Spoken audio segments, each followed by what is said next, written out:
Okay, so we are gearing up for our Unit 2 test, structure of the atom, our different parts, isotopes, ions, all that good stuff, electron configuration, where are electrons located. So today we're being flexible. I know the PSAT is kind of going on, and so I want to make sure we're kind of keeping it equitable. So here is kind of the whole kind of test breakdown, what to expect, the practice problems. And then at any point, if you want to come swing by with questions, feel free to email me. Make sure if there's anything coming off the study guide you're not sure on, we'll get it shored up before we get to the test. So Unit 2 exam, we're going to have it Thursday, Friday. It's going to be kind of two parts. We had to tweak it a little bit given that Friday is an early release day, but as such, yeah, 60 points. Of those 60 points, 20 points are coming from the online part. So on Canvas, there's going to be 10 multiple choice at 2 points apiece. Topics are going to include the different parts of the atom, the structure of the atom, how we know the different pieces and where they're located, protons, electrons, neutrons, the pen numbers, a lot of this on the first part of the study guide.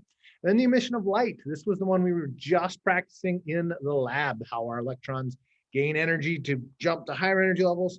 Then they release that energy as they fall back down to smaller or lower energy levels.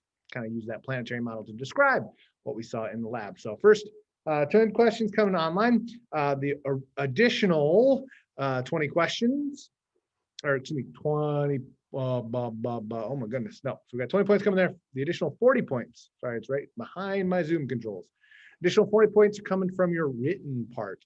Going to be some pen numbers for you to fill in, how many protons, how many electrons, how many neutrons.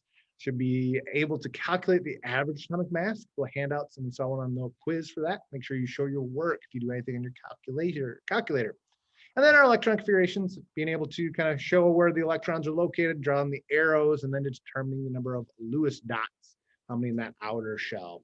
Additionally, this is new, just as we start to kind of transition, we try to get a bonus ACT passage on all of our exams. So you could get up to 4 points back based upon how well you do on that ACT passage. It's good practice for us to get used to those types of questions. It's also nice to get a little nod, a little bonus on those exams, especially when multiple choice are 2 points apiece. We feel you, we get it. Cool. So some for us to try. Feel free to pause, fill out this info, and then unpause.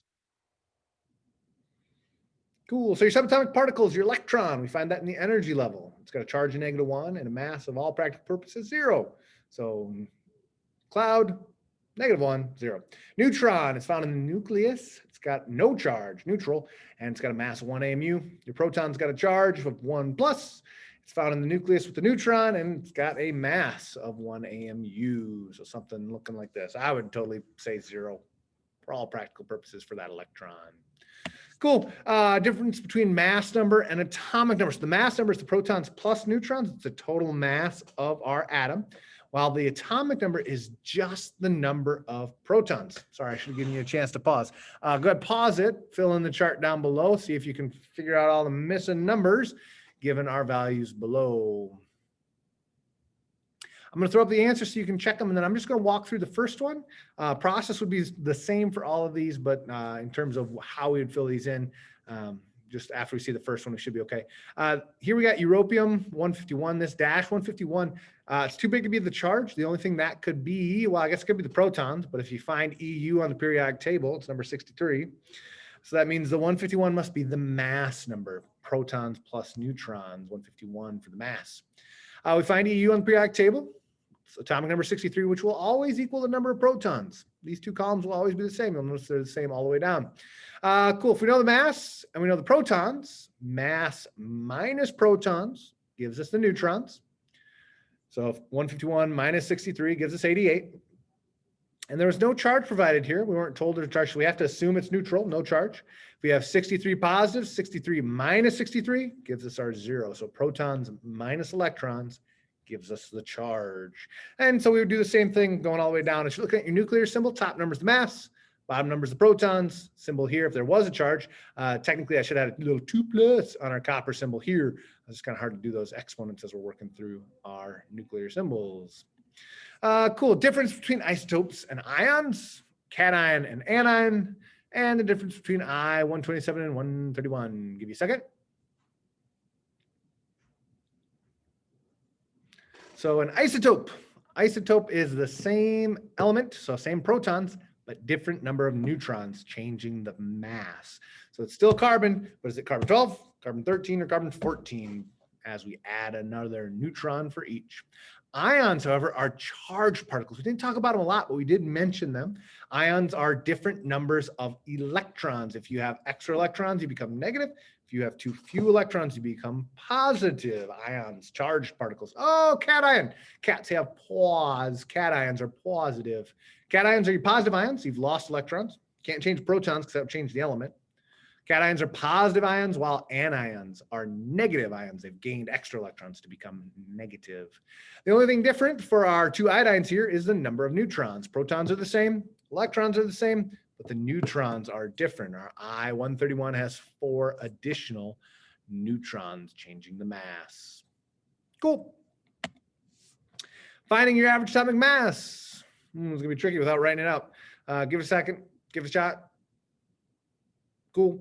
What we do is we would take the mass, 19.99 times its abundance, times 90.151. We would add that to the mass times abundance of our second one, times our mass, times our abundance of our third one. So we would end up with a number in between our 19.99 and 21.99. Should be fairly close to 20, given that 90% of them are that 20. Once we get all of those percents and masses added up, we divide by 100 to get our final mass in AMUs. Had a good homework for this one. If you need to review that, go back and check that homework for some good example problems there. There's also, I think, a video that takes you through this process as well. Cool. Electron configurations. You got to start by figuring out how many electrons and then give the configurations. Give me a second.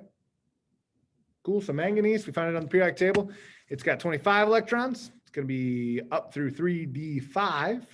For our selenium, you end in 4p4. And so everything's filled up until that point. These would be the electron configurations for these two elements. Lewis dots. Give you a second. Write out your configuration. Find your outer shell. How many dots? Barium, I think, ends up with 2. Chlorine ends up with 7. And nickel also ends up with 2. Remember, we put 1 on each side, and then we pair them up if we gotta. Cool. For iron, Fe on the periodic table. So electron configuration, orbital notation, and your Lewis structure. For our electron configuration, comes out to 3d6. Remember, Hund's rule says we split them out in our arrows, and then we pair them up if we have to. We fill the 4s and then go back to 3d. But because our outer shell is the 4s, our iron would only have 2 dots. Sorry, it looks like my numbers got off a little bit on our orbital notation, but should have lots of examples for that. Sorry, this 4s should be all the way over underneath this final one here. Cool. If you have any questions, please reach out, shoot me an email, or stop by before school to ask any last minute questions. In the meantime, I'll see you guys real soon.